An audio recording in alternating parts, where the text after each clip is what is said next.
Nag-post yung Alpha Kaparo, pinasinungalingan yung pagiging gobernador mo. Gobernador saan?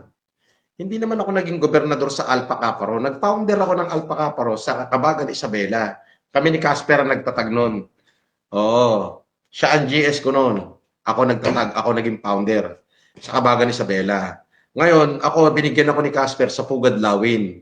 Oo, para pa sa sinungalingan eh, kasama ko chairman ng Pugad Lawin. At founder ako ng Kabagan Isabela, ako nagtatag.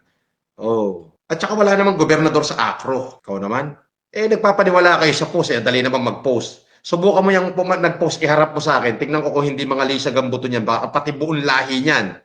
Manginig. Di ba? Eh, anong alpakaparo, anong council?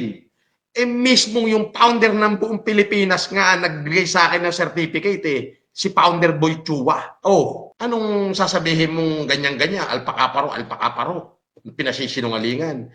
Pinasisinungalingan ni Papay Barbie, igme burug-burugang mukha solis.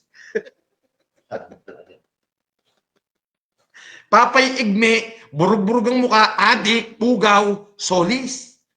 Oh, yun yun. Diyos ko naman.